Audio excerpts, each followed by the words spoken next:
हाय और जय मसीह की सबको। क्यों ना हम अपनी गलातियों की शिक्षा में आगे बढ़े।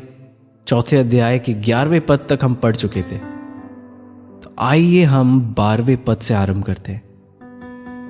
यहां लिखा है, हे भाइयों, मैं तुमसे विनती करता हूं तुम मेरे समान हो जाओ, क्योंकि मैं भी तुम्हारे समान हो गया हूं। तुमने मेरा कुछ बिगाड़ा नहीं, पौलुस कह रहा है। तो पौलुस जब ऐसा कह रहा है कि तुम भी मेरे समान हो जाओ क्योंकि मैं भी तुम्हारे समान हो गया, वो क्या कहना चाह रहा है? कि जैसे तुम हो, तुम्हारी अवस्था जैसी है वो वैसा हो गया? नहीं। पौलुस एक यहूदी था और वो अन्य जातियों के बीच में था। वो परमेश्वर को नहीं जानते थे, इज़राइल के परमेश्वर को नहीं समझते थे। पर पौलुस जब इनके बीच आया, वो भी अपनी परंपराओं और संस्कृतियों को छोड़कर इनके पास आया कि मानो एक अन्य जाति जैसा व्यवहार उसने किया।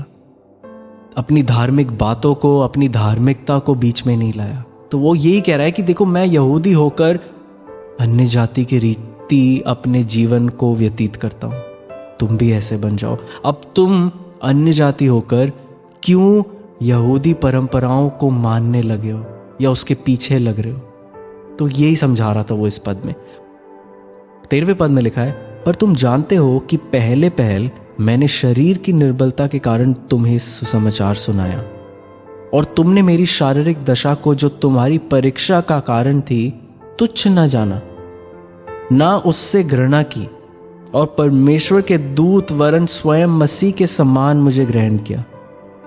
फिर आगे वो कह रहा है, तो वह तुम्हारा आनंद मनाना कहां गया?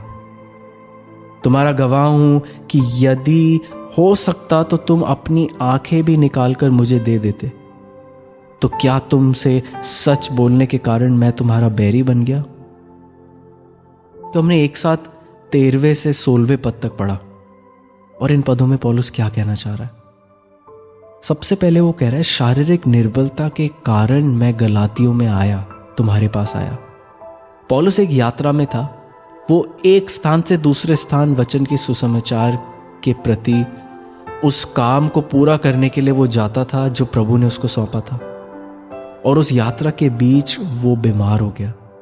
वो शारीरिक रीति से कमजोर था, वो निर्बल हो गया था। यहां एक बीमारी के विषय में लिखा है।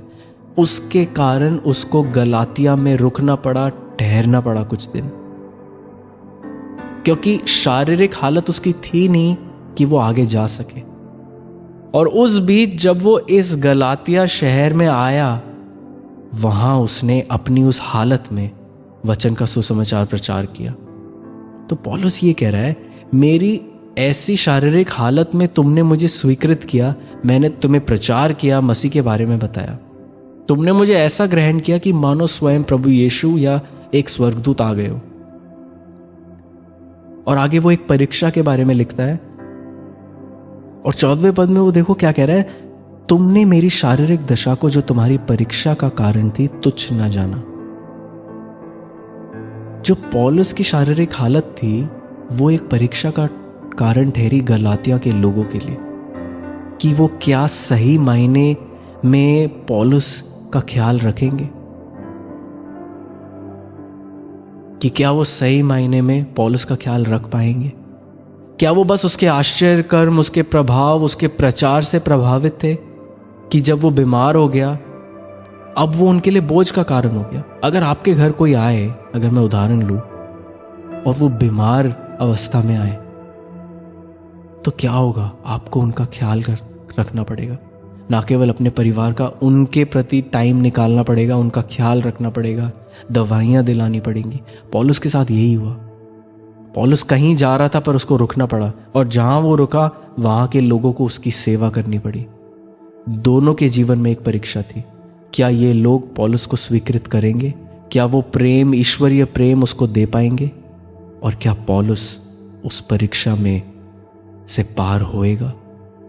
दोनों उस परीक्षा में से होकर गुजर रहे थे, और उसने क्या कहा, तुम उस परीक्षा में सफल हो गए, तुमने मुझे स्वीकृत किया, वो प्रेम दिया जो मसीह का प्रेम है। यहां तक कि हो सकता है जो ये शारीरिक बीमारी के बारे में वो कह रहा है, उसकी आंखों में कुछ हो गया हो, क्योंकि वो आगे कहता है कि यहां तक कि तुम अपनी आंख निकाल कर मुझे दे देते। तो मेरा ये मानना है शायद आंखों में कुछ समस्या हो उसकी। पर यह याद रखना, जो परीक्षा पौलुस होकर जिसमें से गुजर रहा था, ये गलातिया के लोगों के लिए भी परीक्षा थी कि उनका प्रेम पौलुस के प्रति परखा जाए और वो उसमें खरे निकले। उन्होंने उसके लिए सबसे उत्तम किया। तो आज के लिए इतना काफी है। Thank you.